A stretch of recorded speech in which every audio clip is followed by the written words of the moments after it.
गोविंदपुर राज्य के एक गांव में करण और अर्जुन नामक दो सौतेले भाई रहा करते थे। करण की माँ करण को जन्म देते ही चल बसी। एक दिन करण एक पेड़ के नीचे उदास बैठा हुआ था। तभी गांव का मुखिया आकर उससे बोला। क्या बात है करण? आज फिर तुम इस पेड़ के नीचे उदास बैठे हो? क्या घर वालों से फिर से झगड़ा हुआ क्या? अब मैं आपको क्या बताऊं मुखिया जी।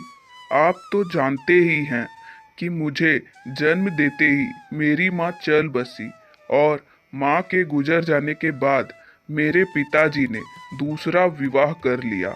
मगर दूसरी माँ ने मुझे कभी अपना बेटा समझा ही नहीं।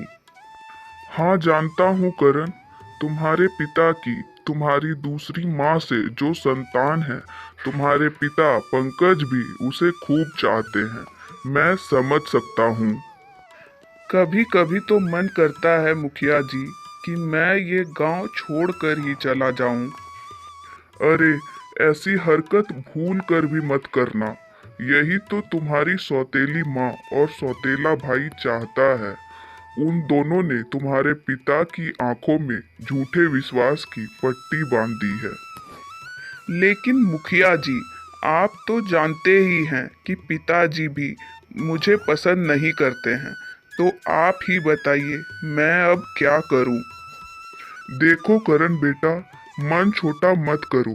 तुम्हें ईश्वर की ओर से वरदान मिला हुआ है और वो है अच्छाई का वरदान। इस तरह का वरदान तकदीर वालों को मिलता है। तुम चिंता मत करो, तुम्हारे दिन जरूर बदलेंगे। मुखिया की बात सुनकर करण मुस्कुराता हुआ वहां से चला गया। वो कुछ दूर पहुंचा था कि तभी वहां उसकी नजर एक साधु पर पड़ी, जो दर्द से जमीन पर लेटा हुआ था। करण ने साधु से बोला। क्या हुआ साधु महाराज? आप जमीन पर क्यों लेटे हुए हैं और आप इतने बेचैन क्यों हैं? बेटा, कुछ दिनों से मेरी कमर में बहुत ज्यादा तकलीफ है और मुझे बहुत तेज प्यास भी लग रही है, मगर तालाब यहाँ से काफी दूर है। आप चिंता मत कीजिए साधु महाराज। अगर आपको प्यास लगी है तो मैं आपको पानी पिलाऊंगा। आप यहाँ रुके, मैं अभी आपके लिए पानी लाता हूँ। करण ने साधु को सहारा देकर जमीन पर बैठा दिया और तालाब की ओर निकल गया। कुछ देर बाद करण तालाब से पानी लेकर आया। ये लीजिए साधु महाराज, मैं आपके लिए पानी ले आया। साधु पानी पीकर सूरज की ओर देखकर बोला। जानते हो बेटा, मैं जमीन पर घंटों से पड़ा हुआ था, मगर किसी ने मेरी तकलीफ को नहीं देखा। तुम पहले व्यक्ति हो जिसने मेरी तकलीफ को देखा और मेरी मदद के लिए इतनी दूर से पानी लेकर आए। बेटा, जरा तुम्हारा हाथ दिखाना। मैं तुम्हारा हाथ देखना चाहता हूँ। इतना बोलकर साधु ने करण का हाथ देखा और बोला। तू बहुत तकदीर वाला है बेटा। साधु की बात सुनकर करण मुस्कुराता हुआ अपने घर चला गया। घर आते ही उसकी सौतेली माँ उस पर बरस पड़ी। दिन भर तो तुम कोई काम काज करते नहीं हो, बस बैठे बैठे खाते रहते हो, ऐसे ही आवारागर्दी करते रहते हो। अरे मेरे बेटे अर्जुन से कुछ सीखो। वो अपने पिता का हाथ बटाता है, खेतों में हल चलाता है। अपनी सौतेली माँ की बात सुनकर करण क्रोधित होते हुए बोला। वो खेतों में हल इसलिए चलाता है क्योंकि पिताजी ने उसे हल से काम करने की इजाज़त दी है। लेकिन जब बात मेरी आती है तो पिताजी मुझे खेत में देखना भी पसंद नहीं करते। वो भी शायद सोचते हैं कि मैं इस काम के लिए बना ही नहीं हूँ, या शायद उन्हें लगता है कि मैं उतनी मेहनत नहीं कर पाऊंगा जितनी मेहनत वे चाहते हैं। हर बार जब मैं खेतों की ओर बढ़ता हूँ तो उनके चेहरे पर नाराजगी दिखने लगती है। हाँ हाँ, जानती हूँ कि तुम अपने पिता की नाराजगी को महसूस करते हो, लेकिन शायद तुम अभी तक ये नहीं समझ पाए कि वो ऐसा क्यों करते हैं। वो तुझे मनहूस समझते हैं, समझे? क्योंकि जिस दिन तू पैदा हुआ था उसी दिन तूने अपनी माँ को खा लिया था। उसके दिल में इस बात की गहरी चोट है, पर हर बार जब वो तुम्हें देखते हैं तो उन्हें उस दिन का दर्द याद आ जाता है। अपनी सौतेली माँ के जुबान से ये शब्द सुनकर करण पूरी तरह से क्रोधित होकर बोला। बस बहुत हो गया माँ, इसके आगे मैं और कुछ सुनना नहीं चाहता। खबरदार जो मुझे माँ कहा, मैं तेरी कोई माँ नहीं हूँ, समझा? मेरा सिर्फ एक ही बेटा है और वो है अर्जुन। ठीक है, मैं जा रहा हूँ और आज पिताजी से मैं बात करके ही रहूँगा। इतना कहकर करण गुस्से से अपने खेत में चला गया, जहां उसका पिता पंकज अपने बेटे अर्जुन के साथ था। करण गुस्से से अपने पिता से बोला। पिताजी, आज आपको मुझे बताना ही होगा कि आखिर मेरी गलती क्या है। क्यों आप मुझे अर्जुन के तरह प्रेम नहीं करते? क्यों आप मुझे अर्जुन के तरह खेत में काम नहीं करने देते? तुम्हारी परवरिश करना मेरी मजबूरी थी। तुमने पैदा होते ही अपनी माँ को मुझसे छीन लिया। तभी वहां वही साधु आ पहुंचा जिसकी कुछ देर पहले करण ने मदद की थी। साधु पंकज की ओर देखकर बोला।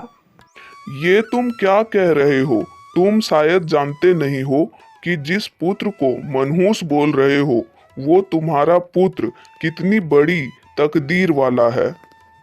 ये और तकदीर वाला, ये भला कैसे संभव है? हाँ, वो तो तुम्हें समय आने पर ही पता चलेगा। साधु की बात सुनकर पंकज के बगल में खड़ा अर्जुन करण का मजाक उड़ाते हुए बोला। ये आप कैसी बात कर रहे हैं साधु महाराज? तकदीर वाला और ये, अरे जो पैदा होते ही अपनी माँ को खा गया, वो इस उम्र में आकर भी अपने माता पिता पर बोझ बनकर बैठा हुआ है, वो भला तकदीर वाला कैसे हो सकता है? अपने सौतेले भाई की जुबान से अपने लिए ये शब्द सुनकर करण की आंखों से आंसू आ गए। तभी करण को साधु ने बोला। बेटा, तुम्हें दिल छोटा करने की कोई आवश्यकता नहीं है।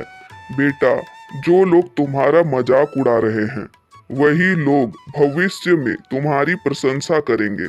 बस तुम्हें अपना हौसला कायम रखना होगा। तुम्हें किसी भी कीमत पर हिम्मत नहीं हारनी है। समय नजदीक है। इतना बोलकर साधु वहां से चला जाता है। समय ऐसे ही बीतता रहा। कुछ समय बाद एक सैनिक करण के गांव में आकर गांव वालों को जमा करते हुए बोला।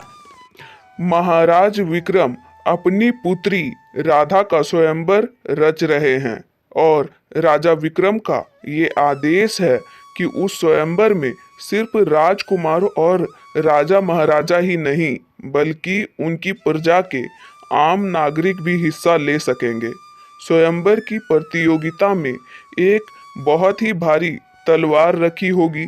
जो भी तलवार को उठाने में कामयाब हो जाएगा, राजकुमारी राधा का विवाह उससे हो जाएगा और इस तरह से भविष्य में गोविंदपुर नगर का राजा घोषित हो जाएगा।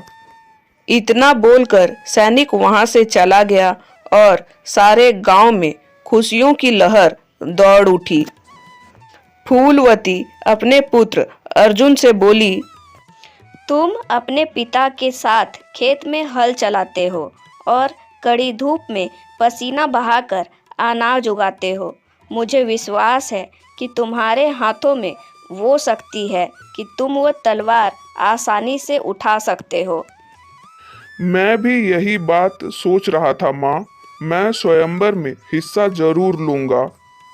तभी वहां पर पंकज आ पहुंचा और मुस्कुराते हुए अर्जुन को बोला, मुझे विश्वास है बेटा कि तुम मेरा नाम जरूर ऊंचा करोगे। हाँ पिताजी, आप दोनों का आशीर्वाद मेरे सर पर रहेगा तो मैं प्रतियोगिता अवश्य जीत कर आऊंगा। तब सभी ने देखा कि करण कहीं जाने की तैयारी कर रहा था। पंकज अपने बेटे करण से बोला, तुम इस समय कहाँ जा रहे हो?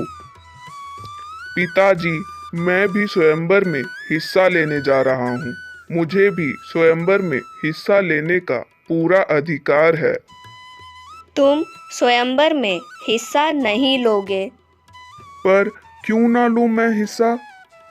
क्योंकि ऐसा मैं नहीं चाहती। सुन, ये मेरा आदेश है।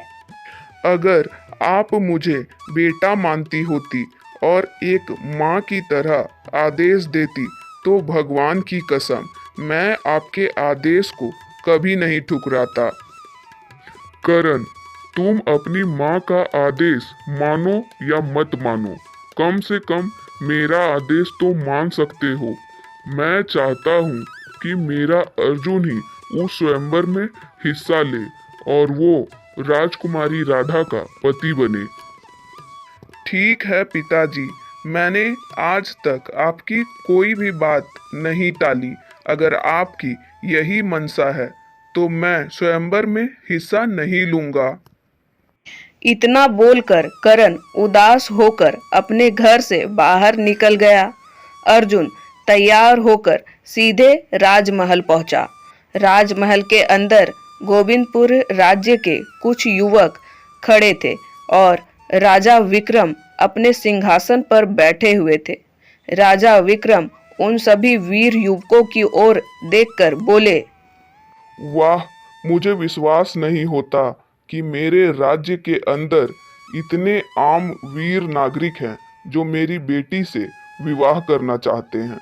जानते हो तुम सबको मैंने यहाँ क्यों बुलाया है? राजा की बात सुनकर सभी युवक राजा की ओर देखने लगे। मैं तुम सबको यहाँ स्वयंवर में हिस्सा लेने के लिए नहीं बुलाया गया है और ना ही यहाँ पर कोई स्वयंवर हो रहा है, बल्कि मैं तो ये देखना चाहता था कि मेरे राज्य में कितने नागरिक हैं जो मेरा सिंहासन हासिल करना चाहते हैं। इसलिए मैंने स्वयंवर का नाटक रचा था। सैनिकों, देखते क्या हो, इन सारे युवकों को बंदी बनाकर कारागार में डाल दो। कुछ दिन बाद इन सबको प्रजा के सामने फांसी पे लटका दिया जाएगा। ये सुनकर अर्जुन और वहां खड़े युवक बुरी तरह से डर गए। सैनिकों ने उन सब को बंदी बनाकर कारागार में डाल दिया। कुछ ही देर में ये खबर गोविंदपुर राज्य में आग की तरह फैल गई। फूलवती ने, जो कुछ देर पहले बहुत खुश थी, वो उदास होकर अपने पति पंकज से कहती है, हाय, मेरी किस्मत फूट गई जो मैंने अपने बेटे अर्जुन को मरने के लिए महल भेज दिया। मुझे क्या पता था कि उस दुष्ट पापी राजा के दिमाग में क्या चल रहा है। हे भगवान, अब मैं क्या करूं? भगवान, मेरे बेटे अर्जुन को कोई तो उस महल से वापस लेके आए। हाय फूलवती, अब क्या होगा? हम कुछ कर भी नहीं सकते।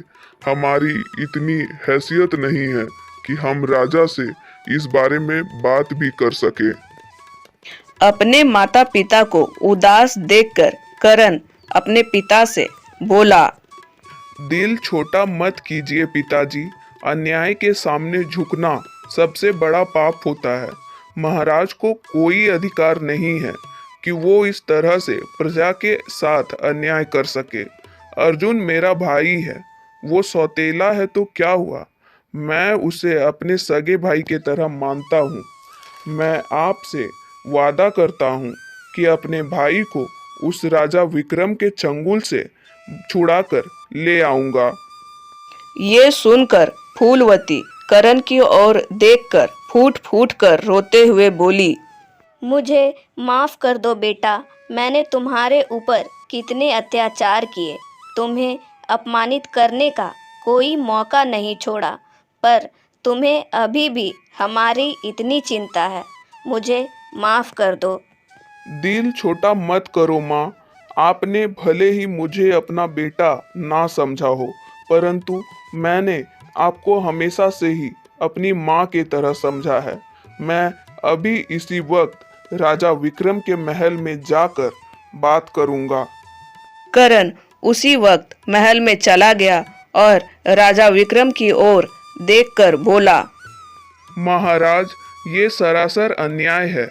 आपने जिस प्रकार से अपनी प्रजा के साथ छल और कपट किया है, वो अत्यंत निंदनीय है और अस्वीकार्य है।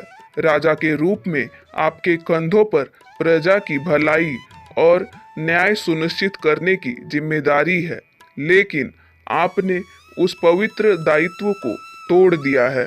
आपको कोई अधिकार नहीं है कि आप झूठ बोलकर प्रजा के ऊपर अत्याचार कर सके। देखो, स्वयंवर में जितने भी लोग हिस्सा लेने आए थे, वो सब सिंहासन के लालची थे या वो मेरी पुत्री के साथ विवाह करना चाहते थे, परंतु तुम पहले ऐसे व्यक्ति हो जो ना किसी लालच में बल्कि उस सब की जान बचाने के लिए आए हो। इसका मतलब ये है कि तुम्हारे मन में दूसरों के प्रति प्रेम है, और जिसके मन में दूसरों के लिए प्रेम होता है वही सच्चा इंसान कहलाता है। आओ आओ मेरे साथ, मैं तुम्हें कुछ दिखाना चाहता हूँ। राजा विक्रम करण को एक कक्ष में ले गए जहां बहुत ही बदसूरत लड़की बैठी हुई थी। राजा विक्रम उस लड़की की ओर देखकर बोले, जानते हो ये लड़की कौन है? नहीं महाराज, कौन है ये? करण, ये मेरी पुत्री राजकुमारी राधा है। ये सुनकर करण चौंक गया। हाँ, तुम्हारा चौंकना स्वाभाविक है। तुम सोच रहे होगे कि मेरी पुत्री इतनी बदसूरत क्यों है। दरअसल मेरी पुत्री हमेशा से ऐसी नहीं थी, बल्कि ये राज्य में सबसे सुंदर लड़की हुआ करती थी। कुछ समय पहले की बात है, जब मेरी पुत्री सैनिकों के साथ जंगल में घूमने के लिए गई और वहां पर एक तांत्रिक था जिसकी नजर मेरी पुत्री पर पड़ गई। वो मेरी पुत्री की सुंदरता का दीवाना हो गया और सीधे पास आकर मेरी पुत्री का हाथ मांगने लगा। वह तांत्रिक की बात सुनकर मैं गुस्से में आग बबूला हो गया और मैंने उसे धक्के मारकर अपने राज्य से बाहर फेंकवा दिया। मगर उस तांत्रिक ने अपनी तंत्र शक्ति से मेरी पुत्री को बदसूरत बना दिया। मैंने बहुत से साधुओं को बुलाया, अपनी पुत्री को दिखाया, परंतु कोई भी उसे ठीक नहीं कर पाया। परंतु एक साधु जो दिव्य शक्तियों के मालिक थे, उन्होंने मुझे बताया कि उस तांत्रिक की मौत ही मेरी पुत्री को दोबारा सुंदर बना सकती है। लेकिन समस्या ये है कि उस तांत्रिक को मारना इतना आसान नहीं है। उस तांत्रिक को केवल वही मार सकता है जिसके मन में केवल दूसरों के लिए प्रेम हो। इसलिए मैंने ऐसा झूठा स्वयंवर का नाटक रचा और सभी को बंदी बना लिया। मैं तो केवल उस व्यक्ति का इंतजार कर रहा था जो मेरे किए अन्याय को मेरे मुंह पर बोलने की ताकत रखता हो, और वो व्यक्ति तुम हो बेटे। केवल तुम ही मेरी मदद कर सकते हो। अगर ऐसी बात है महाराज, तो फिर मैं उस तांत्रिक को जरूर मौत के घाट उतार दूंगा। आप चिंता ना करें। जिसने भी राजकुमारी को अपनी शक्तियों के जरिए बदसूरत बना दिया है, मैं उसे उसके किए की सजा देकर ही रहूंगा, और ये मेरा वादा है आपसे। करण, अगर तुमने ऐसा कर दिया तो मैं अपनी पुत्री का विवाह तुमसे कर दूंगा। ये मेरा वादा है तुमसे। महाराज, ये सब कुछ मैं आपकी पुत्री से विवाह करने के लिए या आपके सिंहासन हासिल करने के लिए नहीं कर रहा हूँ, बल्कि ये मैं सब कुछ इसलिए कर रहा हूँ कि वो तांत्रिक एक घटिया किस्म का इंसान है और उसे मौत की सजा मिलनी चाहिए। वो तांत्रिक मुझे कहाँ मिलेगा महाराज? महल के पीछे का रास्ता जंगल की ओर जाता है, वो तांत्रिक तुम्हें वहीं मिलेगा। करण उसी समय महल के पीछे जंगल की ओर चला गया। करण ने जंगल में प्रवेश किया ही था कि उसे साधु मिल गया, जिस साधु ने उसे तकदीर वाला कहा था। मैं जानता हूँ बेटा कि तुम उस तांत्रिक को मौत के घाट उतारने के लिए जा रहे हो। प्रणाम साधु महाराज, आप इतना सब कुछ कैसे जानते हैं? बेटा, क्या तुम्हें याद है मैंने तुम्हारी हाथ की लकीरें देखकर कहा था कि तू बड़ा तकदीर वाला है। अब मेरी बात को ध्यान से सुन। उस तांत्रिक को मारना इतना आसान काम नहीं है। इस जंगल में मैं तुझे उस तांत्रिक के पास पहुंचाने से पहले एक सफेद रंग के तोते को तलाशना होगा। उस तांत्रिक की जान उसी सफेद तोते के अंदर कैद है।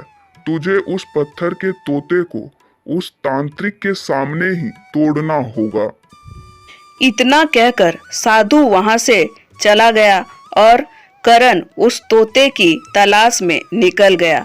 कुछ घंटों की मेहनत के बाद सूरज को सफेद तोता एक पेड़ पर बैठा नजर आया। करण ने उस तोते को पकड़ लिया और उस तोते को लेकर उस जंगल में तांत्रिक को खोजने लगा। कुछ देर बाद उसकी नजर तांत्रिक पे पड़ी। करण को देखकर तांत्रिक गुस्से में बोला, कौन है तू और यहाँ पर क्यों आया है? मैं तुझे मौत के घाट उतारने के लिए आया हूँ। अरे मूर्ख, मुझे मारना तेरे जैसे बच्चों का काम नहीं है। करण तोता तांत्रिक को दिखाते हुए बोला, मगर मेरे लिए ये काम तो बच्चों से भी ज्यादा आसान है। इस तोते को तो तुम जानते ही होगे। अरे अरे ये तोता तुम्हें कहाँ से मिला? इस तोते को मुझे दे दो। इसके बदले मैं तुम्हें सब कुछ देने को तैयार हूँ। दे दो ये मुझे। मगर करण ने तांत्रिक के बातों को गौर न करते हुए जमीन में पटक दिया। तभी तांत्रिक एकदम से मर गया। तांत्रिक के मरते ही राजकुमारी राधा अपने सुंदर रूप में आ गई। कुछ देर बाद करण राजा विक्रम के महल में आ गया। करण, तुमने वो कर दिखाया जिसे करने की हिम्मत और ताकत यहाँ किसी के पास नहीं थी, यहाँ तक कि मेरे पास भी नहीं। मैं चाहता हूँ महाराज कि अब आप उन युवकों को मुक्त कर दें। हाँ हाँ करण, जैसा कि मैंने वादा किया था, मैं उन युवकों को छोड़ दूंगा, लेकिन सबसे पहले तुम्हें मेरी पुत्री के साथ विवाह करना होगा और उसके बाद इस राज्य का राजा बनना होगा और फिर उन युवकों को तुम ही रिहा करने का आदेश दोगे।